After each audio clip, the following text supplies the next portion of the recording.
ஒருவர் செத்தாலே நாங்க தாங்க மாட்டோம். எங்கட வீடுகளில் ஒருவர் செத்தாலே தாங்க மாட்டோம். ஆனா செத்து கிடந்தவன் இன்னும் உயிர் இருக்கோ இல்லையோ அவனுக்கு மேல காகம் விழுகுது அல்லது இளையான் வச்சுதுன்னு பக்கத்துல இந்த கிடுகளுக்கு மூஞ்சிய மூடி போட்டு கடந்து போனோம். நாங்கள் இடப்பெயர்வுக்கு தங்களை தயார்படுத்தின ஒரு இனமாக இலங்கை தமிழர்களை ஐக்கிய நாடுகள் சபை குறிப்பிட்டிருந்தது அந்த காலகட்டத்தில். இனவாதம் சிங்களவனா இனவாதம் பேசுறான் இல்லையே. ஆனா தமிழர் கதைக்கிறது, தமிழ் அரசியல்வாதிகள் கதைக்கிற போல இனவாதம் இவர் யாரும் கதைக்கிறார். இந்த முள்ளிவாய்க்கால் நினைவு கூட நான் சொல்லுவேன், இதுல நாங்கள் பட்ட அவலங்களையும் எங்களுக்கு மற்றவங்க செய்த துரோகத்தையும் பேச வேணும். அதுக்காகத்தான் இதை பயன்படுத்தலாமே ஒழிய இங்க பயன்படுத்துறவன் தங்களுக்கு கூட குடிக்கவும் கொடி குடிக்கவும் இல்லை பயன்படுத்துறாங்க. நீங்க உயிரோட வருவீங்க என்று நம்பிக்கை இருந்ததா உங்களுக்கு? எனக்கு அதெல்லாம் கதைக்கையில வேதனையாப்பா. இப்ப கதைச்சோம்டா முள்ளிவாய்க்கால் நினைவில் தமிழர்களுடைய ரத்தமும் சதையும் அவர்களுடைய உடல் உழைப்புகளும் விழுந்து நொறுங்கி போய் கிடக்கு. நீங்கள் நின்று கதைக்கிற இடம் சேரு, ரத்த சேரு. போராளிகள் இங்கு யுத்தத்துல ஈடுபட்ட போராளிகள் குடும்பம் எல்லாம் ஓரளவு சுமூகமான நிலைக்கு வந்துட்டுதா இலக்கியம்? போட வேண்டிய சந்தர்ப்பமும் வாய்ப்பும் தலைமையும் இருக்கைக்குள்ள பதுங்கிட்டீங்க. அப்ப எங்க போன நீங்க? அப்ப உங்களுக்கு போராடுற வயசு தானே, போராடுற வயசுல தானே நீங்க இருந்திருக்கீங்க. அந்த நேரம் எங்க போன நீங்க?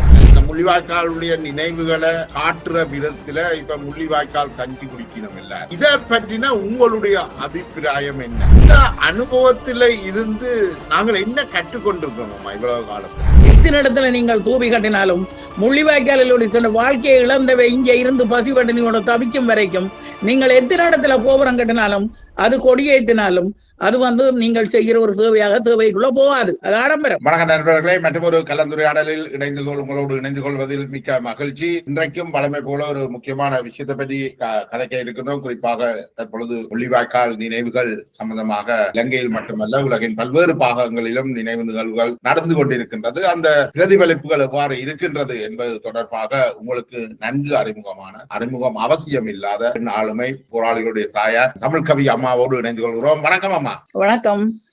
என்னென்னால் இந்த கடைசி இந்த யுத்த காலத்தின் உங்களுடைய அனுபவங்களை சுருக்கமாக சொன்னீங்கன்னா நாங்கள் அதுல இருந்து போகலாம் நினைக்கின்றேன். எந்தெந்த இடங்கள்ல நீங்கள் இருந்தீர்கள், அந்த யுத்த பயணம் காலகட்ட அந்த இறுதி பயணம் என்றது எப்படி அமைஞ்சிருக்கு? எங்களுடைய பூர்வீக மண்ணில் இருந்து நாங்கள் இடம்பெயர்ந்தது 1989 91 இந்திய ராணுவம் வெளியேறின போது நாங்களும் எங்கட கிராமத்தை விட்டு வெளியேறி போக வேண்டிய சூழல் இருந்தாலும் நாங்கள் அங்கு ஒரு பாதுகாப்பு உணர்ந்து இருந்த நாங்கள். ஆனா அதுக்கு பிறகு மீளவும் கட்சிகள் உள்ளுக்கு ஏனைய இயக்கங்கள் உள்ளுக்கு சேரைக்குள்ள நாங்க வெளிக்கிட்டோம் வழியால 91ஆம் ஆண்டு இருந்து நாங்க வீடு கட்டுறோம். எந்த ஊர்ல இருந்தீங்களா?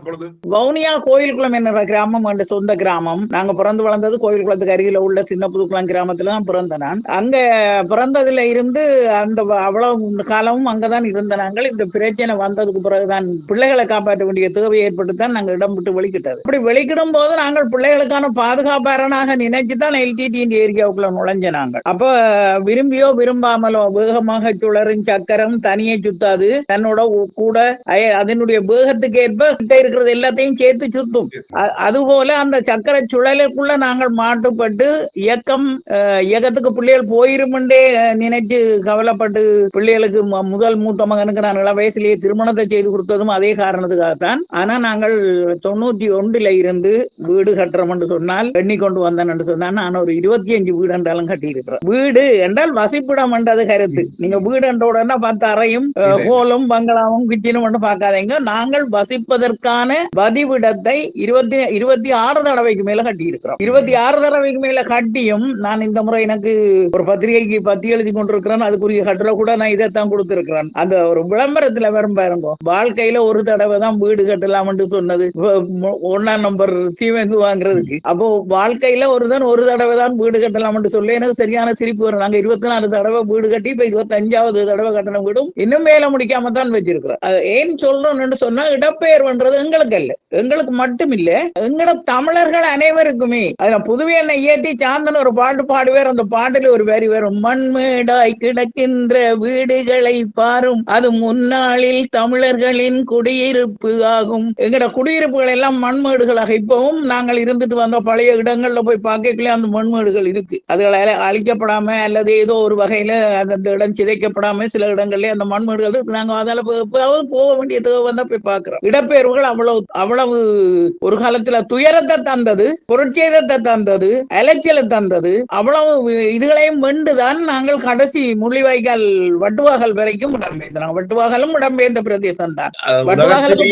உலகத்திலேயே இடப்பெயர்வுக்கு தங்களை தயார்படுத்தின ஒரு இனமாக இலங்கை தமிழர்களை ஐக்கிய நாடுகள் சபை குறிப்பிட்டிருந்தது அந்த காலகட்டத்தில். இந்த 77ஆம் ஆண்டு கலவரத்துல வீடுகளுக்கு நெருப்பு வைக்கிறது தான் காடையர்கள் இந்த முதல் வேலை. உள்ளுக்கு பூந்தோடனே கிராமத்துல உள்ள வீடுகளுக்கு எல்லாம் நெருப்பு வைப்பாங்க. அந்த காலத்துல எங்கட கையில எங்கட வீட்டு உடைமை உண்டு. நானும் என்னுடைய 4-5 பிள்ளைகளும் வீட்டு உடைமை எங்கள்கிட்ட இருந்தது. எல்லா உடுப்பும் உடுத்தினதை தவிர இன்னும் ஒரு 1 அல்லது 2 இருக்கும். அதை போட்டு ஒரு ரங்கு பட்டி கட்டி பானை, சாப்பிடுற தட்டுகள், தண்ணி குடிக்கிற கோப்பை, அதுகள் போட்டு ஒரு சின்ன உரப்பை. இதுகள் தவிர அரிசி பருப்பு சீனி என்று சொல்லி சொன்னா அது அங்கே ஒரு கைப்பிடி தூக்குற அளவு. அது தொகையை வாங்கி எல்லாம் சேர்த்து வைக்கிற வசதி அப்ப இல்லை எங்கள்கிட்ட.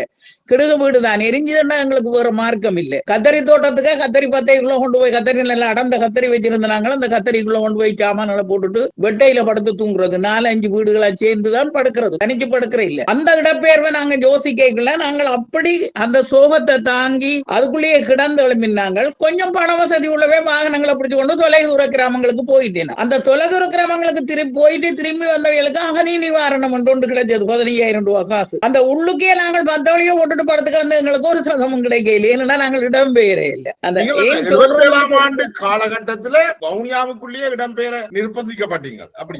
எல்லா கிராமம் தானே எங்களுக்கு. வவுனியா இல்ல தானே. நாங்க போர்டர்லானே இருக்கிறோம். இப்பவும் எல்லை சிங்களம் தானே எங்களுக்கு. சிங்கள கூடார வளையம் போல எங்களுடைய கிராமத்தை சுத்தி சிங்கள கிராமங்கள் தான் எங்களோட ஊர்களை சுத்தி. அப்ப இப்ப நட்பா இருக்கிறோம்.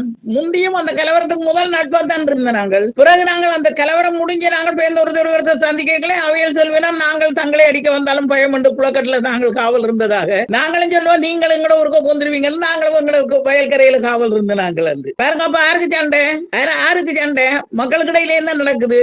மக்களுக்கு அங்க யாரால இந்த பிரச்சனைகள் உருவாகுது? மக்கள் அப்பாவிகள். மக்கள் எப்பவும் மக்களாகவே இருக்கிறோம். மக்களாக நாங்கள் அன்றைக்கு சிந்திக்க துவங்கி நாங்கள் எங்களை தீர்த்திருத்த ஒழிக்கிறோமோ அன்றைக்கு எங்களை மக்களா நினைச்சு மேய்ச்சி கொண்டிருக்கிறவங்க அடங்குவாங்க. இப்ப ஒரு இதுக்கும் இல்லைங்க. சும்மா மேடையில மாவே சேனாதிராஜாவும் மண்ணை ஆனந்தனும் காசி ஆனந்தனும் முழங்கி தள்ளினதை கேட்டு போட்டு உதயசூரியனுக்கு போட்டுட்டு ஓடி தெரிஞ்சது முழுக்க நாங்கள் அவங்க குஷாலா போய் இருந்துட்டாங்க வெளிநாடுகள்ல. அதைத்தானே இந்த தேர்தலையும் செய்திருக்கிறார்கள் சில பேர். அதுதான் இனவாதம் கக்கிறவனுக்கு எதிராக எந்த நடவடிக்கையும் அரசாங்கம் கூட எடுக்க இல்லை. இனவாதம் என்றதான் இனவாதம் சிங்களவனா இனவாதம் பேசுறான் இல்லையே. அங்க 1-2 பிக்கு மேல எதுவும் கதைப்பாங்கன்னு நினைக்கிறேன். மற்றபடி சிங்கள அரசியல்வாதிகள் பெருசா எங்களுக்காக கதைக்கிற எத்தனையோ பேர் இருக்கிறாங்க. தமிழர்களுடைய உணர்வுகளை மதிக்கிறவங்க. ஆனா தமிழர் கதைக்கிறது, தமிழ் அரசியல்வாதிகள் கதைக்கிற போல இனவாதம் இவர் யாரும் கதைக்கல. உண்மையிலே அந்த 77ஆம் ஆண்டுல இந்த தமிழர் விடுதலை கூட்டணி கதைச்ச அதே அளவு இனவாதம் இப்ப யாழ்ப்பாணத்திலேயும் கதைக்கப்பட்டிருக்குது. எல்லாம் கதைக்கப்பட்டது. ஆனால் அந்த கதைக்க முதல் 77ல கதைக்கப்பட்டதை தொடர்ந்து 83க்கு பிறகு தொடர்ந்து அப்படியே நடந்து வந்த போராட்டங்கள் எதிலும் தலை கொடுக்காமல் தலை தப்பினது தம்பிரான் புண்ணியம் என்று இருந்தவே இப்ப இருக்கிற இளைய தலைமுறைக்கு கொடுக்கிறவரே. இது இருக்கிற சோமரிகளுக்கு தெரியுமா முன்னுக்கு என்ன நடந்தது, பின்னுக்கு என்ன நடக்க போகுது. இப்ப இந்த முள்ளிவாய்க்கால் நினைவு கூட நான் சொல்லுவேன். இதுல நாங்கள் பட்ட அவலங்களையும் எங்களுக்கு மற்றவங்க செய்த துரோகத்தையும் பேச வேணும், பேசியாக வேணும். அதுக்காகத்தான் இதை பயன்படுத்தலாமே ஒழிய இங்க பயன்படுத்துறவன் தங்களுக்கு கூட குடிக்கவும் கொடி குடிக்கவும் இல்லை பயன்படுத்துறாங்க. ஆனா என்ன பிரச்சனைனா இந்த முள்ளிவாய்க்கால் இந்த விடுதலை புலிகளை கொண்டு அந்த முள்ளிவாய்க்கால் அந்த கோணருக்குள்ள தள்ளி இந்த யுத்தத்தை முன்னெடுத்தது இணைத்தலைமை நாடுகள் பிரித்தானியா, அமெரிக்கா, நோர்வே உட்பட்ட இந்த இணைத்தலைமை நாடுகள், கனடா. ஆனால் இந்த இந்தியா, இந்த நாடுகள் எல்லாம் இன்றைக்கு நீலி கண்ணீர் வடிக்கிறத நாங்கள் பார்க்கிறோம். மனித உரிமைகளை பற்றி பேசுகிறார்கள். இதை எப்படி நீங்கள் பார்க்கிறீங்க? எப்படி பார்த்தாலும் நாங்கள் சொல்லுவோம் எப்படி என்று சொன்னாலும் அழுதும் பிள்ளை அவளே பெற வேணும் என்று சொல்லி ஒரு பழமொழி எங்க இருக்கு. எங்களுக்கு தான் குழந்தை வேணும் என்று சொல்லி சொன்னா நாங்கள் தான் அதுக்காக கஷ்டப்பட்டு நாங்கள் தான் உழைஞ்சு நாங்க தான் பெற வேணும். பிறகு நாங்க தான் அதை வளர்க்கவும் வேணும். இதை விட்டு போட்டு அவன் தருவான் இவன் தருவான் இவன் தருவான் அவன் தருவான் வாங்கிட்டு இன்றைக்கு இலங்கை அரசாங்கத்துல நிலை என்ன, இளைஞருடைய பொருளாதார நிலை என்ன? இப்ப வந்தவைய கை கொடுக்க தயாரா இருக்கணுமா? இல்ல. அப்ப நாங்களே அதை அவைகளே அதை போரை செய்தோம்னா இன்னும் போர் நீடிச்சிருக்குமே ஒழிய முடிவில்லாத ஒரு போராகத்தான் இருக்குமே ஒழிய. ஆனா இப்ப இந்த முள்ளிவாய்க்கால் சம்பவங்களை பற்றி நாங்கள் நினைவு கூறுகிறது. முள்ளிவாய்க்காலில தமிழ் மக்கள் பட்ட சீரழிவுக்கும் தமிழ் பட்ட அவலங்களுக்கும் தமிழ் மக்கள் சுமந்து திரிஞ்ச துயரங்களுக்கும் ஆர் காரணம் என்று சொன்னால் இந்த பழைய அரசியல்வாதிகள் தான் காரணம். அவை என்ன செய்யணும், தூண்டி விட்டவன் பின்னுக்கு நின்று இருக்கும். தூண்டி விட்டுட்டு ஆரோர்தான் போன்னு சொல்லி போடும். உங்களுக்கு தெரியும் 1981 ஆண்டு சென்சர் குடிசன மதிப்பீடு, இறுதி குடிசன மதிப்பீடு அதுதான் இலங்கையில செய்யப்பட்டது. அந்த 81 ஆண்டு குடிசன மதிப்பீடு செய்கிற அந்த பயிற்சி வகுப்பில குடிசன மதிப்பீட்டுக்கான படிவத்தை எப்படி நிரப்புற கம்ப்யூட்டர் இல்ல அந்த பயிற்சி வகுப்பில அந்த ஆசிரியர் கதைச்சு கொண்டு இருந்துட்டு அந்த இன்டர்வல் டீ டைம் கதைக்குள்ள சொல்றார், கலவரம் வெடிக்கும் போல கிடாக்கு பொடிகளும் அங்கே அவைய காட்டு பகுதிகளில் பயணம் செய்த அனுபவத்தை வச்சு சொல்லினோம். சில இடங்கள்ல பாத்தீங்கன்னா ராசாக்கள் மாதிரி ஒருவன் பொறுப்பாளர் அவன் நிக்கிறான், அவனை சுத்தி 4 பொடிக்காட்டுகள் நிக்கிறாங்க, எல்லாம் ரைபிள்களோடு என்ன மாதிரி இந்த போர் போகுது, போர் துவங்குவாங்களோ போர் நடக்கும். மகாபாரத போர் மாதிரி அந்த அக்ரோனி சேனை இங்க வரும், இந்த அக்ரோனி சேனை அங்க போகும், இங்க இந்த குருஷேத்திரத்துல மோதுற மாதிரி மோதும் என்று இவை கற்பனை பண்ணி கொண்டு கதைச்சு கொண்டிருக்கிறார். எங்க இந்த போர் நடக்கும், அது எப்படி நடக்க போகுதுன்னு கூட அவைக்கு தெரியாது. அப்ப அதை கேட்டுக்கொண்டிருந்தவர் சொல்றார், கலாபரமேஸ்வரன் என்ற ஒரு பேரறிஞர், அவரும் அந்த அடுத்த தாக்குதல்ல செத்துட்டார், அவருடைய வீட்டுக்கு துப்பாக்கி சூடு நடத்தி அதுல செத்துட்டார். அவர் சொல்லுறார் 1/3 தமிழர்கள் அழிய வேண்டி வரும், அழிஞ்சாதான் இந்த போர் நிறவுமான். ஒரு சேர்ந்த ஒரு அறிவாளி, உங்க கேள்விப்பட்டிருப்பீங்களா அவரை பற்றிய பேர் கலாபரமேஸ்வரன் என்று சொல்லி ஒரு அறிஞர், ஒரு உலக தமிழராட்சி மாநாட்டில எல்லாம் போய் கட்டுரை வசிச்சவர். அப்ப இதெல்லாம் நாங்கள் சாதாரண குடிமக்களாக இந்த அறிவும் இல்லாத குடிமக்களாக இருந்து கேட்டுக்கொண்டிருந்த நாங்கள் 3/4 சனம் அழிய போகுதோ, ஐயோ அப்ப ஏன் இந்த போற துவங்க போறாங்க என்றார். அதுக்குள்ள இருந்த ஒருவர் செத்தாலே நாங்க தாங்க மாட்டோம், எங்கட வீடுகளில் ஒருவர் செத்தாலே தாங்க மாட்டோம். அயலூருக்குள்ள இந்த கிராமத்துக்குள்ள ஒருவர் சேர்த்துட்டாலே அந்த வீட்டுக்கு எல்லாருமா போய் ஒப்பாரி வச்சு தலையில அடிச்சு குளறி அந்த செத்தோடு முடிச்சு 8 முடிச்சு 12 முடியும் வரைக்கும் அங்கேயே கிடந்து ஆறுதல் சொல்றார்கள் நாங்கள். ஆனா செத்து கிடந்தவன் இன்னும் உயிர் இருக்கோ இல்லையோ அவனுக்கு மேல காகம் விழுகுது அல்லது இலியான் வைக்குதுன்னா பக்கத்துல இந்த கிடுகளுக்கு மூஞ்சிய மூடி போட்டு கடந்து போனோம் நாங்கள். கணவனும் பிள்ளைகளும் வலிக்கிட்டு ஓடுறதுக்கு இனிமே ஓட இடம் இன்னைக்கு இந்த பங்கருக்கு இருக்கையில அது போகணும்னு சொல்லி வலிக்கிட்டாச்சு. வலிக்கிட்டு புள்ளிகளை எல்லாத்தையும் அடுக்கு பண்ணி போட்டு உடுப்பு வச்சிருந்த பைய அவள் இழுக்கிறாள். இழுக்கைக்குள்ள வந்து எங்கேயோ விழுந்த செல்லின்ற பீஸ் அவனுக்கு பட்டுது, அவன் விழுந்து சாகுறான், புருஷன்காரன் சாகுறான். பிள்ளைகள் முண்டையும் கையில பிடிச்சு கொண்டு புருஷனை ஒரு துப்பட்டியால எடுத்துக்கொண்டு போர்வ துண்டால புருஷனை மூடி போட்டு அவள் 3 பிள்ளைகளோடு ஓடி இந்த இந்தியாவுக்கு இருக்கிறார். கையில புள்ளைய வச்சு பால் கொடுத்துருக்கோங்களா, தாய் உச்சந்தலைக்கால போகுது சன்னம் பிள்ளைக்கு. பிள்ளை செத்தது தெரியாம பிள்ளை நித்திர குடிக்கண்டு கொடுக்குறாள், அப்பதான் கை வலிய ரத்தம் ஓடுது. இந்த அவலம் எல்லாம் நாங்கள் முள்ளிவாய்க்கால சுமந்த அவலங்கள். இன்னும் சொல்லணும் நிறைய சொல்லுவேன், ஆனா இன்றைக்கு இருக்கிற அவருக்கு நித்திரை இல்ல. எவ்வளவு அம்மா செத்துட்டா, அம்மா செத்து மடியில வச்சு அம்மா அம்மான்னு கதறி கொண்டு இருக்க, அம்மாவை கொண்டு பிள்ளைய பார்த்துட்டு ஓடி போயிட்டு புருஷன்காரன் நீரடியப்பா இனி வெளிக்கிடையில நாங்க வெளிக்கிடுவோம் உள்ளுக்கு போறோம்னு சொல்லி ஓடி போய் மற்ற சாமான்களை எடுத்துக்கொண்டு வெளியால வர அவனுக்கு அடுத்த செல் விழுகுது, ஒரு கை பறக்குது. அந்த ஒரு கையா அறந்த கையோட அந்த பிள்ளைகளோட அவன் போன காட்சியை நீங்க கண்ணால பார்த்துட்டோம், நாங்கள் கண்ணால பார்த்துட்டோம். இதெல்லாம் நாங்க பார்க்கணும்னு சொல்லி எங்களுக்கு விதியா? ஒவ்வொரு தரம் ஒவ்வொரு உயிரும் ஒவ்வொரு மனுஷர்களும் நாங்க வெளியாலும் பெறுவோமான்ற எண்ணமே இல்லை. இருக்கும் வரை சாப்பிட வேணும், இருக்கும் வரை நடக்க வேணும், இருக்கும் வரை ஓடி பார்க்கணும் என்று ஓடுனதை ஒழிய யாருமே நாங்கள் உயிரோடு எல்லாரும் வெளியால வரும் அவரும் நினைக்க இல்லை. நீங்கள் எந்த காலகட்டத்தில நீங்கள் அந்த பாதுகாப்பான இடத்துக்கு வந்தீங்க? கடைசி யுத்தத்துல முள்ளிவாய்க்கால் இறுதி எல்லாரோடும் வலிக்கிட்டு தான் கடைசி ஏப்ரல் 4ஆம் தேதி தான் வரப்போறோம். 18ஆம் தேதி நாளைக்கு தான், இன்றைக்கு 11ஆம் தேதி நாங்கள் பங்கரால வலிக்கிட்டு வட்டுவாகல இருக்கிறோம். 18ஆம் தேதி தான் நாங்கள் வெளியால வரப்போம் ரோட்டுக்கு. முள்ளி வட்டுவாகல செல்வாபுரம் இதெல்லாம் உணர்ந்து முள்ளத்தி வயலுக்குள்ளே அடக்குறான் ஜனம் எல்லாத்தையும். மே மாதம் 17ஆம் தேதி மே 17 இன்றைக்கு தான் நாங்கள் வெளியால வர நாள். நீங்கள் கிட்டத்தட்ட கடைசி நாள் வரைக்கும் கடைசி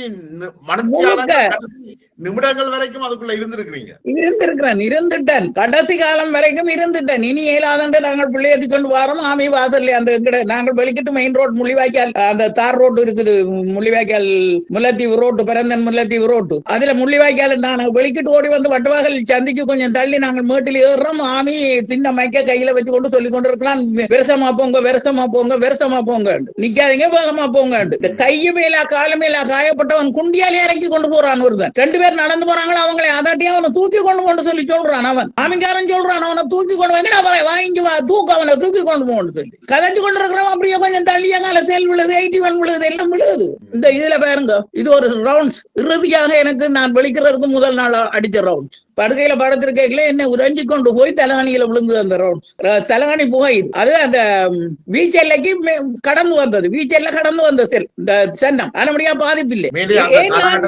அந்த ஏப்ரல் அந்த மே 18க்கு பிறகு மரணடைந்த மக்களை பார்த்தவர்கள் சொன்ன விஷயம் வந்து மனிதர்களாகவே அவர்களை காணலையே அவர்களுடைய உடல் எல்லாம் பத்தி உடல் ஒரு தரமே எல்லாருமே பாதி அளவான உடம்போடு தான் வெளியே வந்தாங்க. இரண்டால் உணவு அப்படித்தான் உள்ளுக்கு இருந்தது. ஒரு தராவது தாங்கள் நியமமாக இருந்த உடம்போட இல்லை. எல்லாரும் அந்த எங்கேயோ அடைச்சு வச்சு 4-5 நாள் பட்டினி 4-5 மாசமா பட்டினி போட்டு வெளியால கொண்ட எலும்பு கூடுகள் போல ஒரு மனிதனோட முகத்திலையும் கண்ணச்சதையோ பெரிய பெரிய பெருமனான இருந்த போராளிகள் கூட எலும்பு போல வெளியால வந்தாங்க. எலும்புந்தோலமாகத்தான் நாங்க எல்லாரும் வெளியால வந்தோம். வெளியால வந்த பிறகு இரவு தண்ணிக்கு நாங்கள் முதல் நாள் அவங்க கொண்டு முல்லைத்தீவுக்குள்ள கொண்டு வந்து நாங்கள் எல்லாரும் வந்து சேர்ந்துட்டோம். குடி தண்ணி இல்லை. அங்கிருந்து ஓடி வந்து நாங்கள் குடிவன் தண்ணி இல்லை. தண்ணிக்கு தெரிஞ்சா அவங்களுக்கு தெரியல இவ்வளவு சனம் பெறும் 2 விரல் 3 விரல் வச்சுட்டு அடிக்கிறாங்க.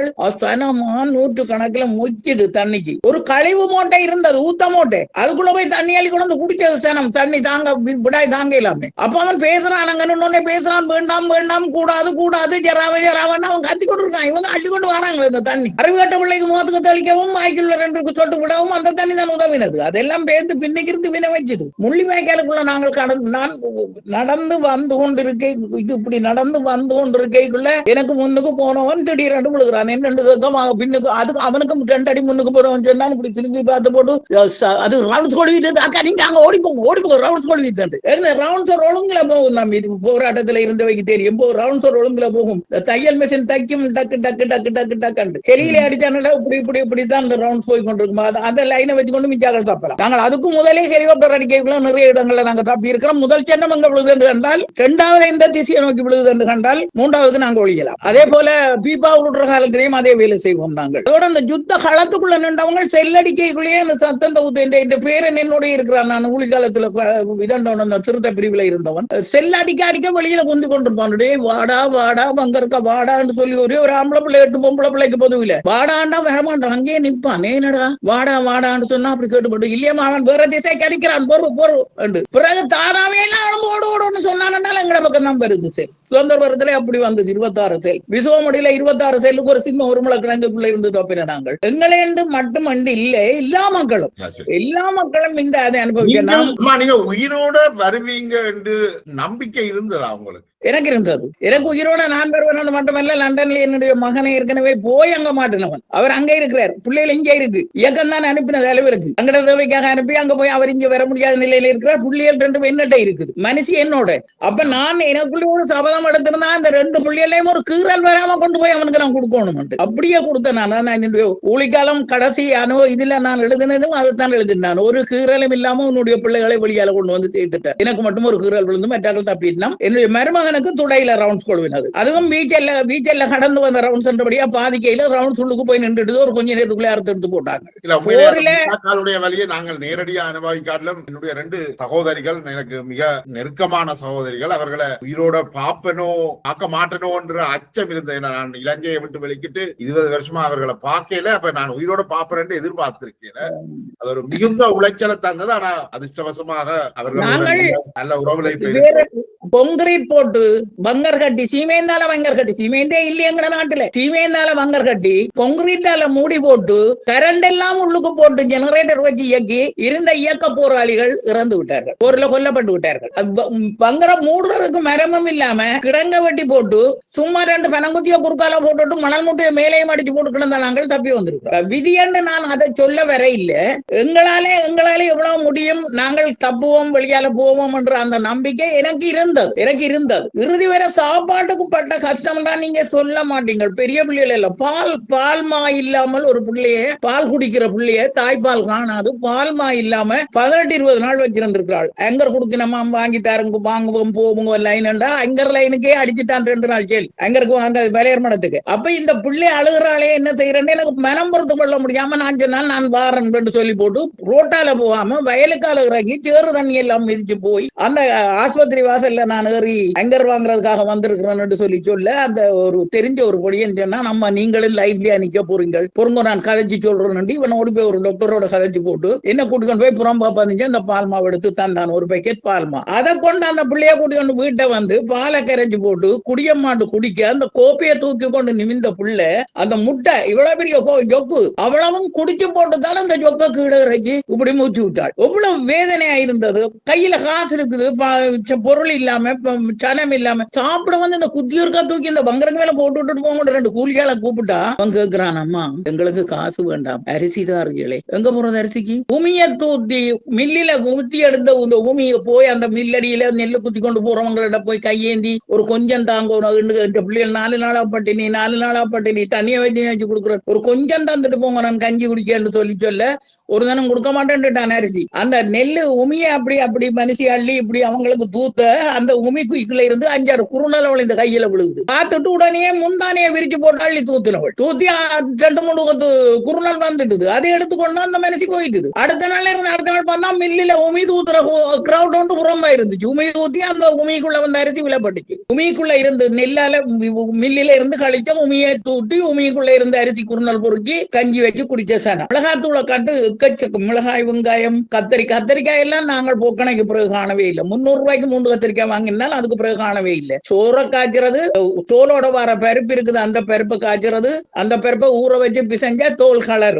தோலோட காய்ச்சறது உப்பும் நச்சிராமளம் எல்லாம் கிடைச்சது இவங்கட யுஎன்ஹெச்ஆரால தர சமையல் எண்ணெயை கொஞ்சத்தை ஊத்தி அந்த எண்ணெய் இதுகளை போட்டு தாளிச்சு போட்டு அதை அந்த பருப்புக்குள்ள கொட்டுறது சோத்தை காய்ச்சறது சாப்பிடுறது மீன் எல்லாருக்கும் கிடைக்காது சாமான் வாங்குறதுக்கு எல்லாராலும் முடியாது முள்ளிவாய்க்காலுக்கு வந்த பிறகு கொஞ்சம் வீடுகளில மாமரம் இருந்தது நிறைய காயம் இருந்தது போய் கேட்டா ஒரு சரம் நீங்க சொல்றீங்க அந்த வேலியில முளைச்சிருக்கிற முருங்கையில 2 இலையாய ஒரு மனுஷி சண்டைக்கு வந்துட்டுது நான் எழுதியிருக்கிற புத்தகத்திலே அது அந்த மாங்காய் பிஞ்சு இந்த கையுக்குள்ள அடக்கக்கூடிய ஒரு பிஞ்சு கடையில கிடக்கு ஒரு 5-6 பிஞ்சு அப்புறம் கேட்டேன் தம்பி இந்த மாங்காய் என்ன விலைய போண்டு 65 ரூபா சொன்னான் ஒரு மாங்காய் அதுல இருந்த 4 மாங்காய் நான் வாங்கி கொண்டு வந்துட்டேன் வாங்கி கொண்டு வந்தா அந்த மாங்காயை போட்டு உப்பும் மிளகாய் துண்டும் போட்டு அதை காய்ச்சி போட்டு எடுத்து வச்சேன் இந்த பேரன் அப்படி 6 வயசு இப்படி தொட்டு அப்படி நக்கி போட்டு சோறு அள்ளி திண்டான் திண்டுட்டு சொன்னான் இன்றைக்கு நான் வயிறு முட்டை சாப்பிட்டுட்டான் அப்பனோட கொண்டு போய் கதைக்க பிறகு பங்கற்கால பிள்ளைகளை எடுக்கலாது நான் மட்டும்தான் போய் செய்தி சொல்றது டெலிபோனுக்கு அவங்க இது ஜாகி கட்டி கொண்டிருக்கிறாங்க பக்கம் பக்கமா எல்லாம் செல் விழுகுது அவன் சொல்றான் பேரை 15 போட்டு போங்க டைம் இருந்தா வாங்கும் அப்படி போய் நாங்கள் கதைக்கிறோம் காசுக்கு என்ன காசுக்கு அடுத்த விட சாப்பாட்டுக்கு என்ன செய்யறன்ற அல்வேலை இல்லாம இருக்கீங்களோ எங்களுக்கு ஒரு மாதிரி காசு வந்து சேர்த்துட்டுது காசை கொண்டு வந்து அந்த ஒரு சாமான் வாங்க தெரிஞ்சா எங்க வாங்குற எந்த பொடியை ஏற்கனவே சொல்லிட்டான் நீ சாமானத்தை வாங்காதே அம்மா நாங்களும் சைக்கிள் கட்டி மூட்டை எழுத்து கலைச்சு போனோம் வேண்டாம் அரிசி சாமானம் வாங்காத போற இடங்களை வாங்கி கொள்ளலாம் காசு பத்திரமா வையண்டு 2 மலைஞ்சாலே அரிசி இல்லை ஒரு கடையில அரிசியும் இல்ல மாவும் இல்ல சீனியும் இல்ல ஏன் கஞ்சீனி கொடுத்தது 1/2 கிலோ சீனி ஒரு ஆளுக்கு அதுவும் கொண்டே கப்பல் சந்தியில கொண்டே வைக்க போட்டு ஒரு பெரிய கண்டெய்னர் கரையில ஆக்களை எல்லாரையும் குண்டோ இருத்தி விட்டு இருக்கிறான் கீழே மேல நின்றா செல் அடிக்க மாட்டேன் அந்த இடத்துக்கு ரவுண்ட்ஸும் வந்து கொண்டு இருக்குது ஆனா நாங்க இருந்த இடம் பள்ளமா இருந்தபடியா ரவுண்ட்ஸ் எங்களுக்கு மேலால போகும் ஒரு தடவை எழுப்பி நிக்க விட மாட்டான் நின்றா ரவுண்ட்ஸ் கொண்டு போய் இருந்தாலேயே எல்லாரும் இருங்கோ அதான் அதுக்கால சீனியை வாங்கி கொண்டு தமிழ்ந்து கொண்டு வழியால வந்துதான் ஜனம் போயிட்டு ஓடும் 500 ரூபா லாபம் பண்ணேன் ஒரு போத்தல் லாபம் பண்ணேன் 500 ரூபா மோட்டர் சைக்கிளுக்கு வாங்கி விட்டு ஓடுறதுக்கு பெட்ரோல் 1500 ரூபா வித்து 3500 ரூபா விட்டு அது வாங்கணும் அந்த சின்ன குப்பியில வாங்குறது ஸ்டார்ட்டுக்கு விட ஸ்டார்ட் பண்ணி அங்க மோட்டர் சைக்கிள் ஒன்று 2 ஓடுறதே இல்ல ஃபர்ஸ்ட் கியர்ல வச்சு கொண்டு காலால ஊண்டி கொண்டுதான் கொண்டு போகணும் ஓடுறதுக்கு ரோட்டு இல்ல ஜனம் விட்டுட்டு போற வாகனம் எல்லாம் தெருக்கறி எல்லாம் வாகனமயமா இருக்கு இப்போ நான் படம் எடுத்து போட்டுருக்கிறேன் இப்ப எல்லாம் பழைய இருப்புக்கு வித்திருக்கிறான் அவ்வளவு பெரிய சொத்துக்களை எல்லாம் கரை பிடிச்சு தூர விட்டுட்டு கடற்கரையில இந்த அனுபவத்தில இருந்து நாங்கள் என்ன கற்றுக்கொண்டிருக்கோம் இவ்வளவு காலத்துல நாங்கள் இப்ப என்ன கற்றுக்கொண்டிருக்கிறோம் சொன்னால் நீங்கள் 24 இன்ச்சு டிவி வச்சிருந்தால் நான் 52 இன்ச்சில வாங்குறது நீங்கள் ஒரு பெரிய ஃப்ரிட்ஜ் ஒன்று வாங்கி வச்சீங்கன்னா நான் டபுள் டோர் ஃப்ரிட்ஜ் ஒன்று நானும் வாங்கி வைக்க வேணும் ஏன்னு சொன்னா இப்ப எங்களுக்கு வெளிநாட்டுக்கா சமூகம் இது இந்த 1-2 மிச்சம் சொச்சவும் வெளியால போட்டுதில்லை அவங்க அனுப்புற காசுல நான் ஆடம்பரமாகவும் வசதியாகவும் சந்தோஷமாகவும் வாழணும் என்று நினைக்கிறமே ஒழிய அந்த அரசாங்கத்தோட போய் நாங்க கொண்டு நோண்டுறதுக்கு விரும்ப இல்லை அவன் எடுத்துனா அவனோட போ இந்த முள்ளிவாய்க்கால் முள்ளிவாய்க்காலுடைய நினைவுகளை காட்டுற விதத்துல இப்ப முள்ளிவாய்க்கால் கஞ்சி குடிக்கணும் இல்ல, இதை பற்றின உங்களுடைய அபிப்பிராயம் என்ன? எங்கட வீட்டுக்கு மேசன் வேலை செய்யறதுக்கு ஒரு 5-6 பொடிகள் வராங்க. 24 வயசு, 25 வயசு, 30, 32 வரையில. இவங்களுக்கு இந்த போரை பத்தி எதுவுமே தெரியாது. ஏன்னா ஒரு 6 வயசுல இருந்த பொடிகளும் அதுக்கு பிறந்த பொடிகளும் தான் இருக்கிறாங்க. இப்ப இலங்கை மக்களுடைய வாழ்க்கை, தமிழர்களுடைய வாழ்க்கை எப்படி என்று கேட்டால், வெளிநாட்டுக்கு அண்ணன் போடுவார், சின்னவர் போயிடுவார், நானும் வெளியில போகணுதான் ஆயத்தமா இருக்கிறேன், இதுதான் பேச்சா இருக்கும். இப்படி ஒரு சண்டை நடந்தது. தமிழர்கள் அங்க இருந்து இங்க வரைக்கும் விளைஞ்சாங்க. இதுல எல்லாம் கொலை நடந்தது. அதுல ஒரு 10 பேர் செத்தவங்க. இதுல நான் 9 பேர். நான் ஒரு முருகண்டியில நின்று சொல்றேன். முருகண்டியில 1983ஆம் ஆண்டு 9 பேரை சுட்டு முருகண்டி பிள்ளையார் வாசல்ல அடுக்கி இருந்தவர். அப்போ இதுல 9 பேரை சுட்டி வடத்திலே அடுக்கி இருந்தது. அதோட முருகண்டி பக்கத்தை பயணமே நிப்பாட்டி இருந்த நாங்கள் ஒரு காலத்துல இந்த கிளிநொச்சியில அதுல இந்திய நாமி நிக்கல அத்தனை பேரை சுட்ட வந்து அமரன் ஒரு படம் வந்தது ஞாபகம் இருக்கு உங்களுக்கு? அமரன் படத்தை எல்லாரும் போய் வசூலி அள்ளி கொட்டுச்சுதான் சொல்லி போட்டு இங்கே ஜாழ்ப்பாணத்துக்கு போய் நின்றா போலே அங்க ஒரு மனுஷிய கேட்டேன், என்ன நல்ல அமரன் படம் இங்கே ஜாழ்ப்பாணத்திலேயும் ஓடுது போலேண்டு தியேட்டர் உடைப்பங்கள் இங்கே ஓடிச்சுன்னு சொன்னா என்று சொல்லிச்சு மனுஷி. ஏன்னு சொன்னா உடைச்சிருக்கோம் உடையிலோ எனக்கு தெரியும், நான் அதை பற்றி விசாரிக்கல. இந்திய நாமியை கொண்டாடுறதுக்கு இன்னும் இருக்கிறானே தமிழன் இங்கே. நாங்கள் அவன்கிட்ட பட்டவான எங்களுக்கு தெரியாது. அவை தூக்கி வச்சு தலையிலே ஆடட்டும். இங்க வேண்டாம். இந்திய நாமியை பற்றி எங்களுக்கு உண்மை தெரியும். நாங்கள் என்னென்று கொண்டாடுவோம். இன்னும் 2 குடும்பங்கள் இருக்கே இங்கே. இந்த ராணுவம் மட்டும் ராணுவம் சொன்னா தமிழர்களையும் ராணுவம் இருந்ததுதான். எல்லா இயக்கத்திலையும் அரசாங்கம் எதிரியோட போராடாவிட்டாலும் ராணுவம் கொண்டு வச்சிருந்தவங்க. இப்ப எல்ஜிடி மட்டும்தான் ராணுவத்தோட போராடினா ஈரோஸ் கொண்ட நாள் போராடிச்சது, கொஞ்ச நாள் போராடிச்சது, மற்றவியல் போராடின மாதிரி எனக்கு தெரியல. போராடாவிட்டாலும் எல்லாத்தையும் ராணுவம் எப்படி கொண்டு இருந்தது தானே. ராணுவம் தான் இயல்பு. ஏன்னா அவன் கொடுக்குற ரைடிங் அதுதானே, அதுக்கு தானே ரைடிங் கொடுக்குறான். அந்த மனதில கொஞ்சம் கூட ஈவு இரக்கம் கருண தாட்சணியம் ஈரங்கீரம் வச்சிருக்கப்படாதுதானே பயிற்சியிலேயே கொடுக்குறான். பயிற்சியிலேயே ராணுவம் தான். எங்கட ராணுவம் திறமான ராணுவம். அப்படி இப்படி ஒன்றுக்காக நாங்க பெருமைப்படலாம். இந்த பொம்பளை பிரச்சனை, குடி சூது இதுகள் இல்லை எங்கள்கிட்ட. அது ரகசியமா யாரும் செய்தாலும் பிடிபட்டா பண்றதான். மற்றபடி பிரச்சனை இல்ல. ஒழுக்கம் ஒன்றுக்காகத்தான். இப்ப சிங்கள அரசாங்கம் இல்ல, எந்த அரசாங்கமும் பாராட்டுறது ஒழுக்கத்துக்காக மட்டும்தான். ஓரளவுக்கு நாங்கள் இந்த பிரச்சனையை சண்டையை முடிச்சுட்டோம்ன்றதுக்காக ஒரு இதாச்சு. முள்ளிவாய்க்கால் அனுபவத்துக்கால வந்திருக்கிறீங்களா? ஆனா சர்வதேச அரங்கில இந்த யுத்தம் நடந்து கொண்டிருக்கின்ற பொழுது பேசப்பட்ட விஷயம் என்னென்றால், எவ்வளவு அதிகமாக தமிழ் மக்கள் பலியாகிறார்களோ அவ்வளவுக்கு சர்வதேச நாடுகள் இதுல தலையிடுறதுக்கான வாய்ப்பு இருக்கு என்று சொல்லப்பட்டது. அதை நோக்கி சில விஷயங்கள் நடந்ததாகவும் சொல்லப்படுகிறது. அதை நீங்கள் என்னென்று அதை அறிஞ்சு அதே காரணத்தை வச்சுதான் இந்தியா உள்ளுக்க வந்தது. பூமாலை போட்டு புசர்மா பூசி ஆலத்தி சுத்தி கொண்டு முன்னுக்கு இந்தியா உள்ளுக்கு வர்றதுக்கான காரணமும் அதுதான். வடமராட்சியில கொல்லப்பட்டோம், அங்க கொல்லப்படுகிறோம், அதற்கு சாட்டிதான் இந்தியா உள்ளுக்க வந்தது. ஆனா இந்தியா என்ன செய்தது? இந்தியா ஒரு கரையோட வழியால போயிட்டது. ஏனைய நாடுகள் உள்ளுக்கு நுழைய யோசிக்குதுன்னு சொன்னாலும் எங்கட புள்ளிகள் நான் காண இல்லை. எங்கட போர்க்களத்துல நின்ற புள்ளிகள் வேற வெள்ளத்தோல் உள்ள ராணுவத்தோட நின்ற வெள்ளத்தோல் உள்ளவர்களை கண்டிருக்குது. அந்த புள்ளிகள் சொல்லி இருக்குது. நாங்கள் அப்படி நினைக்க இல்லை. வேவுக்கு போன புள்ளிகள் அந்த பிள்ளை இப்ப இல்ல. சுபாஷினி வீரச்சாவு வேவுக்கு போனவள் வந்து நேரிய சொன்னவள் அவங்க பயிற்சி கொடுத்ததா என்ற கண்ணால கண்டன் சொல்லி வேற ஆக்கள் வந்து பயிற்சியை கொடுத்திருக்காங்க, நேரம் ஈடுபட இல்லை. அப்ப நாங்கள் வேற நாடுகள் வந்து நாங்கள் எல்லா கணக்கர் தமிழர்கள் கொல்லப்பட்டா நாங்கள் வந்து உள்ளுக்கு வருவோம் பின்னுக்கு வருவோம் என்று சொன்ன கதை எல்லாத்துக்கும் மேலால ஒன்று இங்க நடந்தது. இது உள்நாட்டு போர், இது உள்நாட்டு யுத்தம். இதை இன்னொரு நாடும் சண்டை பிடிச்சா நாங்க போய் ஏதாவது விலக்கு பிடிக்கலாம். இது ஒரு நாட்டுக்குள்ள நடக்கிற பிரச்சனை. ஒரு நாட்டுக்குள்ள நடக்கிற பிரச்சனையை அவங்க தான் பேசி தீர்க்கணும். போனோம்னா ஒரு இதை கொடுக்கலாம். பொருளாதார சர்வதேச புலம்பெயர்ந்த நாடுகள்ல இருக்கிற தமிழர்கள்ட்ட ஒரு அபிப்பிராயம் இருந்தது. வன்னிக்குள்ள எத்தனை ஆயிரம் பேர் கொல்லப்பட்டாலும் பரவாயில்லை, ஆனால் அவர்கள் ஆயுதங்களை போடக்கூடாது, தமிழர்களுடைய மானம், தமிழ் மண் முக்கியம், உயிரிலும் பார்க்க முக்கியம் என்றெல்லாம் சொல்லப்பட்டது. பேர்ல் என்ற அமெரிக்காவில இயங்குற அமைப்பு சொன்னது, வன்னி மக்களை வன்னி மண்ணிலிருந்து வெளியில செல்ல அனுமதிக்க கூடாது. இதுகள் சம்பந்தமாக என்னென்று பாக்குறீங்க நீங்கள்? இப்ப இதுகளை பற்றி எல்லாம் ஆராய்கின்ற பொழுது நீங்கள் ஏனென்று சொன்ன வன்னி மக்கள் வன்னி மக்கள் வெளியால போக அனுமதிக்கப்படவில்லை.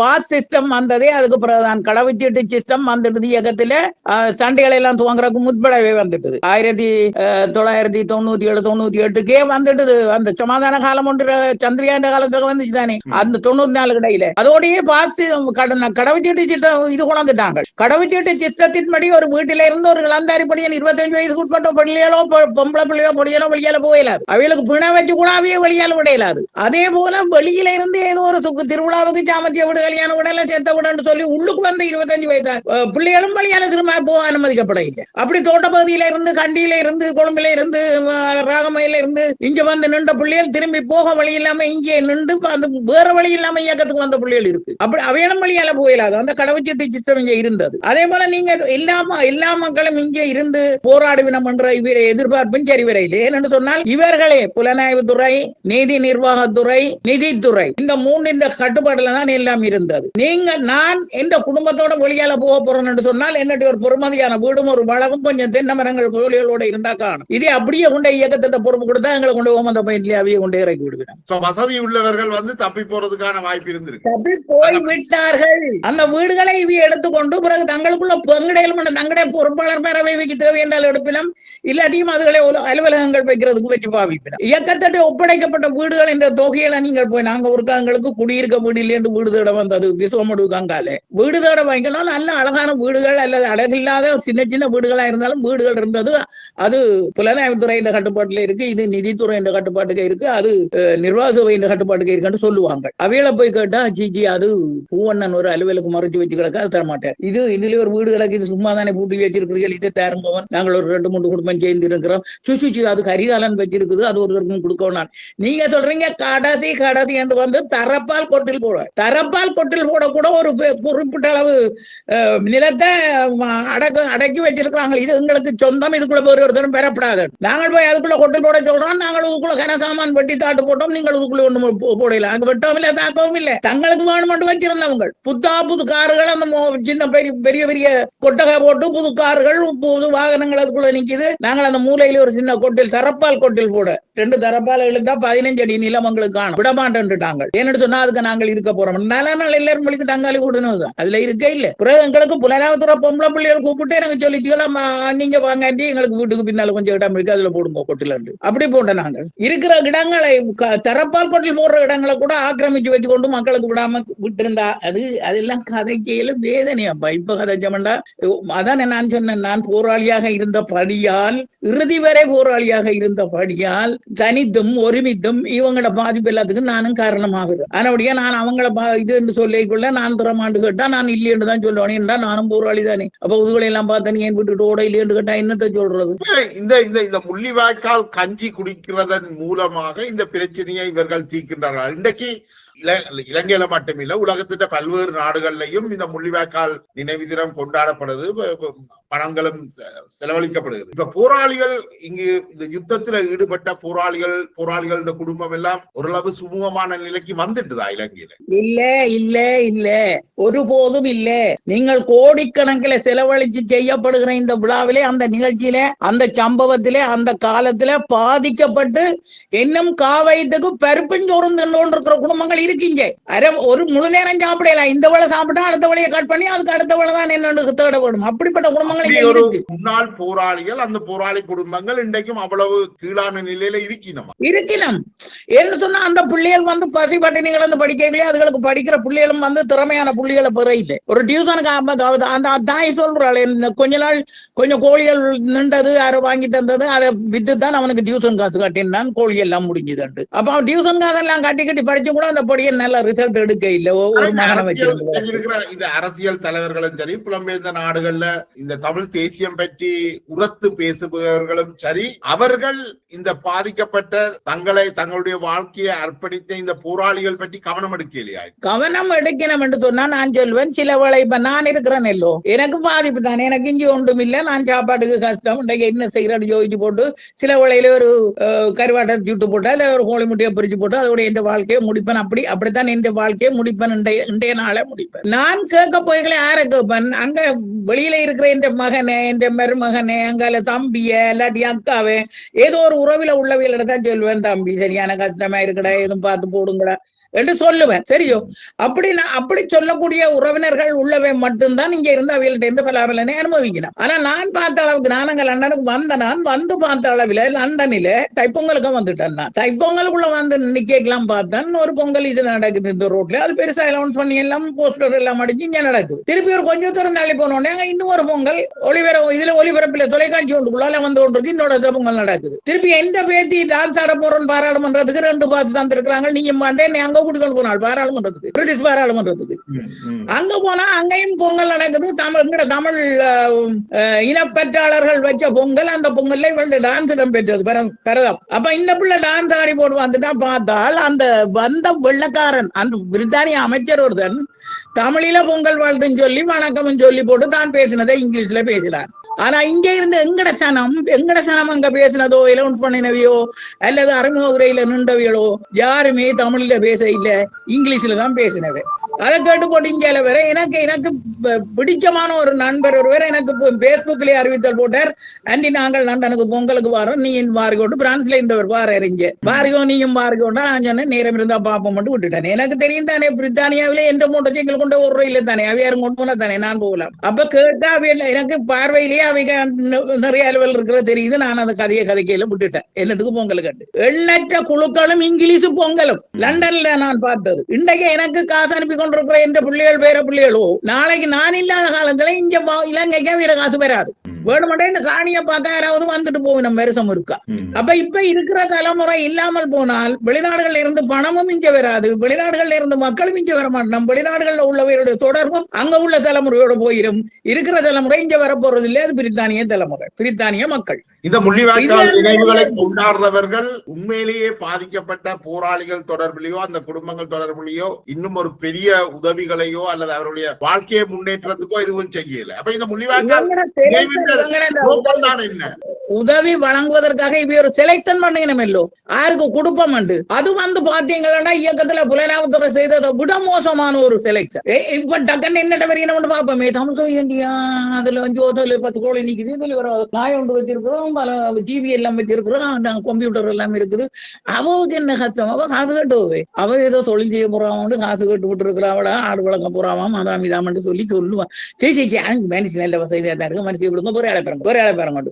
யாருக்கு குடும்பம் சொல்லி சொன்னா கொடுத்தவர்களுக்கே மீளமழை கொடுப்பது, வாங்கினவர்களே திரும்ப என்ன அறிமுகம் மட்டும் வந்து நம்ம வெளிநாட்டுல இருந்து இங்க வரைக்குள்ள என்ன செய்யணும்னு சொன்னால் ஒரு கேமராக்காரர் ஒரு ஹயஸ் வாகனம் 2 இங்க 2 ஏஜென்ட வச்சு கொள்கிறோம். பார்க்க இங்க இருக்கிற ஏஜென்ட் என்ன செய்யறாருன்னா அங்க இருந்த ஆட்கள் வந்த உடனே அப்படியே லபக் கண்டுபிடிச்சு தன்னுடைய போட்டோ பிடிப்பாளர் படப்பிடிப்பாளரோட கூட்டிக் கொண்டு தன்னுடைய கிராமங்களுக்கு கொண்டு போறேன். தன்னுடைய பூர்வீக கிராமங்கள் இருக்குன்னு தானே மச்சால் இருக்கிற வீடு அக்கா இருக்கிற வீடு பாத்தீங்கன்னா நான் ஓப்பனா பயங்கரமா ஓப்பனா சொல்றேன். ஜக்கச்சி, ஊற்றுப்புலம், ஜூனியன் குளம் போன்ற பிரதேசங்களுக்கான உதவிகளை இங்க எண்ணி பாருங்க. இத்தனை வருஷத்திலே எத்தனை போயிருக்கேன்.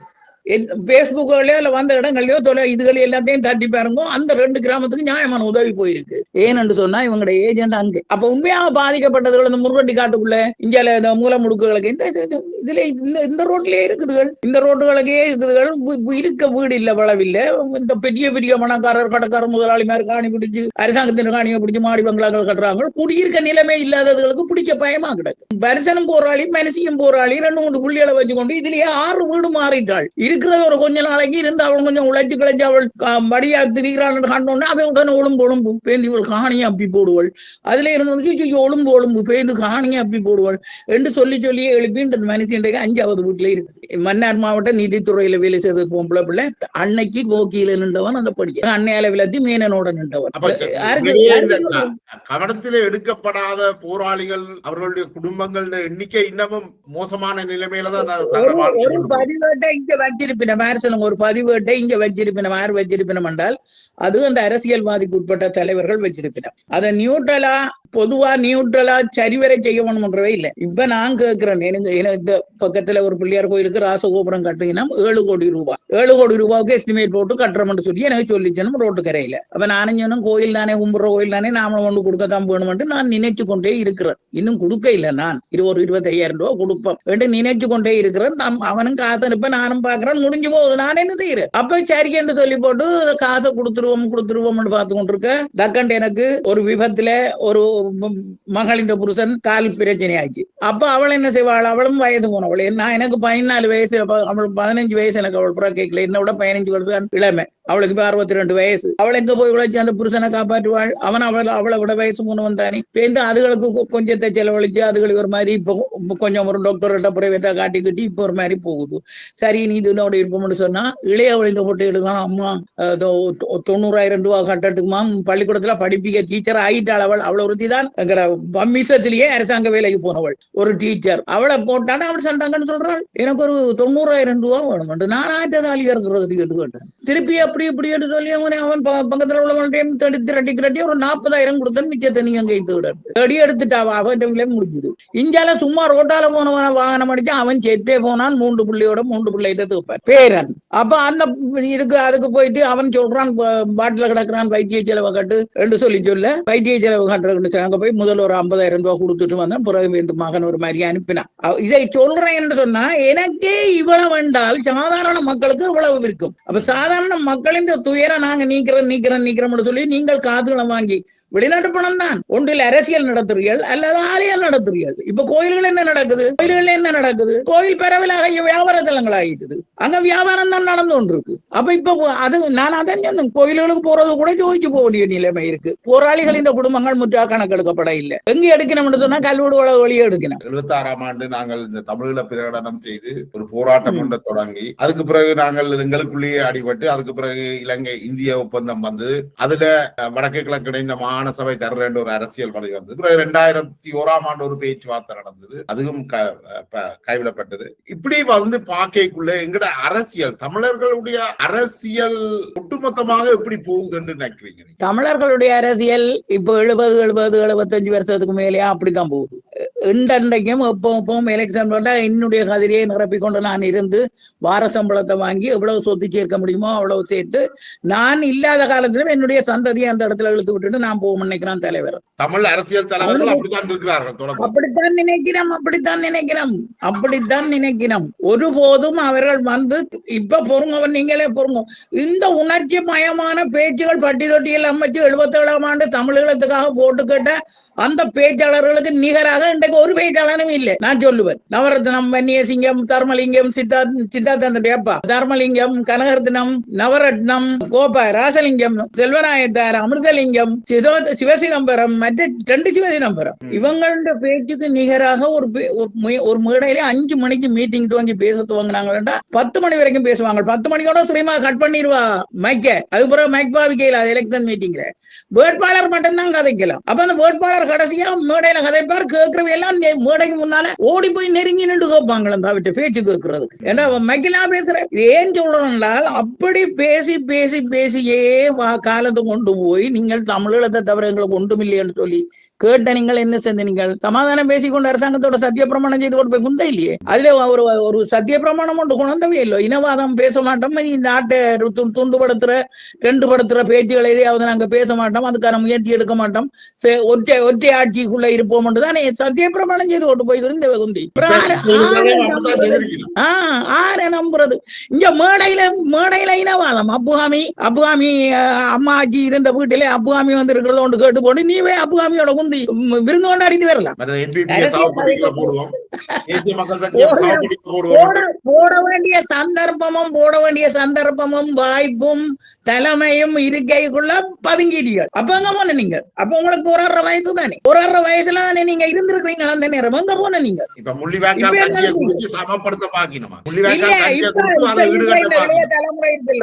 இப்ப வந்து முதல் ஒரு காலத்துல சட்டத்தரணி மாதிரி எல்லாரும் எம்பியா வந்தவே அரசியல்வாதிகள் முழுக்க கருப்பு சட்டக்காரர் சொல்லிவிடும்.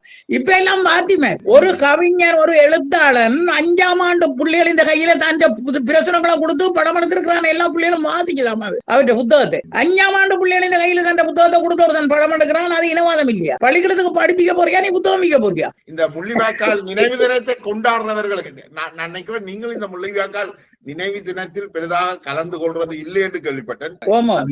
அது ஏன் இதை கொண்டாடுறவர்களுக்கு நீங்க என்ன சொல்ல விரும்புறீர்கள் என்ற அந்த புள்ளியோட நிர்வாகி கொண்டு வரலாம். கொண்டாடுறவர்கள் நான் சொன்னது போல நாங்கள் போராட்டத்தில் பட்ட கஷ்டங்களை அந்த இப்ப இருக்கிற இளைய தலைமுறைக்கு நாங்கள் போரில அந்த மக்கள் பட்ட துயரங்களை, உண்மையான துயரங்களையும் இப்ப கதைக்கிற தலைவர்கள் எங்க நின்றார்கள் என்பதையும் கட்டாயம் சொல்லுவோம். அதுகளை சொல்லாமல் அதை விட்டு மறைச்சு போட்டு இப்ப அணிவகுப்பும் லைனுகளும் பண்ணி காட்டி கொடிகளை கொட்டி ஏதோ பெரிய திருவிழா செய்கிற மாதிரி செய்து போட்டு போறதில்லை. முள்ளிவாய்க்கால் நினைவில் தமிழர்களுடைய ரத்தமும் சதையும் அவர்களுடைய உடல் உழைப்புகளும் விழுந்து நொறுங்கி போய் கிடக்கு. நீங்கள் நின்று கதைக்கிற இடம் சேறு, ரத்த சேறு. அந்த விஷயங்கள் எப்படி நடந்ததுன்றதை பற்றி இளைய தலைமுறைக்கு தெரியாம மறைச்சு போட்டு நீங்கள் காவியம் கொண்டாடுறதுக்கு பெரிய பிரச்சனையே இல்லை. அதெல்லாம் கொண்டாடக்கூடாது. அவங்களுக்கு எங்கட பழைய வாழ்க்கையை நினைவுபடுத்தக்கூடிய முறையில அந்த நிகழ்ச்சிகள் நடந்தால் அது வரவேற்கக்கூடியதுதான். ஏனென்றா அங்க சரித்திரத்தை விடாம நாங்க திருப்பி இன்றைக்கும் பொறுக்கும் அணுக்குண்டு வெடிக்க நாகசாகி கரோசிமா நிகழ்ச்சி என்ன மாதிரி நடக்குது. அவங்கள அந்த பழைய சம்பவங்களை தானே கொண்டு வராங்க திருப்பி இப்படி நடந்தது, இதை நாங்கள் பாராட்ட வேணும் சொல்லி. இப்ப இவை அதை செய்யணும், அதை செய்ய மாட்டோம். நம்ம இவை இப்பவும் இதுல போய் என்ன கலைப்பிடமோ சிங்களவனை விடக்கூடாது, பாருங்க எல்லாரும் பிடிப்போம். அது அங்கேயும் நடக்க போகுது. ஆக முள்ளிவாய்க்கால் அது ஒரு பணிவான எங்கட தமிழ் மக்கள் சிந்திய ரத்தம். இந்த தமிழ் மக்கள் சிந்திய ரத்தத்துக்கு ஒரு மரியாதை கொடுத்து அவர்களுடைய வாழ்க்கையை, அவர்களுடைய பட்ட அவலங்களை வெளிக்கொண்டு வந்து மீட்டு நினைவாக்கி இளைய தலைமுறைக்கு கையளிக்க வேணுமே ஒழிய விட்டுட்டு கொடி பிடிச்சு கொண்டு கோஷம் போட்டுக்கொண்டு நாங்கள் முள்ளிவாய்க்கால் செய்யறதுல எந்த விதமான அர்த்தமும் இல்லை. எத்தனை இடத்துல நீங்கள் தூபி கட்டினாலும் முள்ளிவாய்க்காலில் வாழ்க்கையை இழந்தவை இங்கே இருந்து பசி பட்டினியோட தவிக்கும் வரைக்கும் நீங்கள் எத்தனை இடத்துல கோபுரம் கட்டினாலும் அது கொடியேற்றினாலும் அது நீங்கள் செய்கிற ஒரு சேவையாக சேவைக்குள்ள போகாது. அது ஆடம்பரம். மக்கள் முதல் நீங்கள் செலவழிக்கிற செலவுகளை இந்த மக்களுடைய மறுவாழ்வுக்கு ஏற்பாடு பண்ணுங்க. மக்களை மறுவாழ்வுக்கு கொண்டு வந்துட்டு நீங்க எல்லாத்தையும் செய்யுங்க. இதான் முள்ளிவாய்க்கால் கொண்டாடுறவைகளுக்கு நான் சொல்ல வேண்டிய விஷயம். முள்ளிவாய்க்கால் நிகழ்வுகளுக்கு நான் ஏன் போகவில்லை என்று சொன்னால், முள்ளிவாய்க்கால் நினைவுகளுக்கு ஏன் நான் போகவில்லை என்று சொன்னால், முள்ளிவாய்க்கால் நிகழ்வு பக்தியோட அல்லது உண்மையான தாற்பயத்தோட உண்மையான விருப்போட செய்யப்படுகிறது இன்றைக்கும் இல்லை. அது ஒரு பிரச்சார நோக்கில செய்யப்படுகிற நிகழ்ச்சி. இந்த பிரச்சார நிகழ்ச்சி அந்த நிகழ்ச்சியில பங்கு பெற்றுபவர்களுக்கு முடிசூடுவதற்காக ஏற்படுத்தப்படுது. அந்த வேலைக்கு நான் போகக்கூடாது. எனக்கு முள்ளிவாய்க்கால் நானும் கஷ்டப்பட்டு வந்த நான் தான் உயிரிழப்புகளையும் சந்திச்ச நாங்களா. எனக்கும் ஒரு பேச்சு இல்லத்தான். ஆனா நாங்கள் அந்த கதையை அந்த விஷயத்தை நாங்கள் எங்களுக்குள்ள வச்சு நாங்கள் எங்கட மனதால ஆறுதல் படுத்தி கொண்டு அதுக்குரிய சாந்தியையும் சாங்கியங்களையும் இங்கே செய்து கொள்வோம். அங்க போக வேண்டாம். நான் மாவீரர் துயிலும் இல்லத்துக்கு கூட போறதை நிப்பாட்டிச்சது இயக்கம் இருக்கைகளே போற இல்லை. அங்கேயும் இதே தான் நடந்தது. அதால போகாம விட்டுட்டேன். அது என்னுடைய விருப்பம், தனிப்பட்ட விருப்பம். இந்த தமிழ் மக்களை இன்னும் ஒரு முள்ளிவாய்க்காலை நோக்கி இட்டு செல்கின்ற இந்த அரசியல் பற்றி உங்களோட அபிப்பிராயம் என்ன? ஆனா முதல் நாங்கள் எல்லாம் ஈடுபட்டு போராட்டத்துக்கு வர்ற காலத்துல எங்கள்கிட்ட டிவி இல்ல, சினிமா தியேட்டர் இல்ல, ஆடம்பரமான பிரிட்ஜுகளோ வாகனங்களோ மோட்டார் சைக்கிள்களோ இதுகள் எல்லாம் இல்ல. ஊருக்குள்ளேயே ஒரு மோட்டார் சைக்கிளும் இல்ல. ஆறாவது ஒருவன் தவறை மோட்டார் சைக்கிள் வாங்கினா அதை ராவே இயக்கம் கடத்தி கொண்டு போயிடுவாங்க. மோட்டார் சைக்கிளே இல்லாத ஒரு காலத்துல நாங்கள் கிளறப்பட்டு நாங்கள் இயக்கத்துக்கு வரைக்குள்ள எங்களுக்கு இயக்கத்துக்கு வர வேண்டிய ஒரு தேவையை அவங்களோட சூழலே உருவாக்கி தந்தது. நாங்க வேணுமென்ற பம்புக்கு அல்லது ஆடம்பரத்துக்கு ஆசைக்கு இயக்கத்துக்கு வர இல்லை. இயக்கத்துக்கு வர வேண்டிய சூழலே அவங்களே உருவாக்கினாங்க. இதே ஒரு காலத்துல எனக்கே சொல்லிச்சிடும், உங்களை நாங்கள் இயக்கத்துக்கு எடுக்க என்னென்ன வேலை செய்து நாங்கள் தெரியுமா என்று சொல்லி நாளாயினி எனக்கே சொன்னாள். எங்களுக்கு அப்படியே சொல்லிட்டோம், அப்படியாவது உங்களை இயக்கத்துக்கு எடுத்து போடணும். அதுக்கு தக்க மாதிரி தான் நாங்கள் உங்களோட பழக்கத்தை வச்சு வந்த நாங்கள். அதை ஏன் சொல்றோம் சொன்னால், இலக்கு வச்சு போராளிகள் சேர்க்கப்பட்ட காலத்துல நாங்க வந்த நாங்கள். ஒரு பொருள் பள்ளியால போறான் வாரான், அவன் விளையாட்டுல வீரன், படிப்பில சூரன் என்று சொன்னால் அவனை எடுத்தே தீரும் இயக்கம். வீட்டுல உள்ளவே சொல்லிக் கொள்றான், ஐயோ படிப்பிலையும் கட்டிக்காரன், ஐயோ விளையாட்டுலையும் கட்டிக்காரன், போட்டானேட்டா அவனை இலக்கு வச்சு எடுப்பாங்க. அதுக்கு பெரிய பிரகடனமான வேலையும் தேவையில்லை. ரோட்டாலே பொடியன் போய்க்குள்ள தம்பி இருக்கா, நான் அதுல அவ்வளவு குமாரன் என்ன இருக்க ஏற்றி கொண்டே இறக்கி விடு என்று சொல்லி ஒரு போராளி அவனுடைய ஏறுவானா இருந்தால் அடுத்த நாள் அவர் போராட்டத்துக்கு போத்தான் பண்ணும். ஆறவர் தான் போய் ஆமிக்கிட்டா அந்த குடும்பத்தையே நாசம் மருந்து போடுவாங்க. அதே மகன பிள்ளை இயக்கத்துக்கு போறதுதான் அதுக்கு பாதுகாப்பான நடவடிக்கையா இருக்கும். எங்களுக்கும் அது போல இயக்கங்களுடைய, நான் எந்த ராணுவத்தினுடைய கொடுமைக்காகவும் நான் இயக்கத்துக்கு போயில்லை. இயக்கங்களுடைய கொடுமையால தான் நான் இயக்கத்துக்கு போனேன். இதை மட்டும்தான் நான் சொல்லக்கூடியதா இருக்கு. இந்த உரையாடலை நிறைவுக்கு கொண்டு வரலாம் நினைக்கிறேன். பல்வேறு விஷயங்களையும் நாங்கள் பேசி இருக்கிறோம். குறிப்பாக இந்த முள்ளிவாய்க்கால் நினைவுகளை பற்றி ஒரு ஆழமான பார்வையை நீங்க வச்சுக்கிறீங்க. உங்களுடைய அனுபவங்களை பகிர்ந்து கொண்டமைக்கு மிக்க நன்றியம்மா. நாங்கள் மீண்டும் தொடர்ந்து இது சம்பந்தமான உரையாடல்களை தொடருவோம். நன்றி. இன்றைக்கு என்னுடைய தூக்கம் போச்சுது. நேயர்களுக்கு நன்றி, ஏதோ விரும்பி கேட்கணும் தானே. நிச்சயமாக நிச்சயமாக இது ஒரு நீங்கள் ஒரு வரலாறாகி இருக்கிறீங்க. இப்ப உங்களுடைய பதிவுகள் அனுபவங்கள் ஒரு வரலாறாகி இருக்குது, வரலாற்றின் சாட்சியங்களாக இருக்குது. அந்த வகையில உங்களுக்கு மிக்க நன்றி அம்மா. நன்றி, வணக்கம்.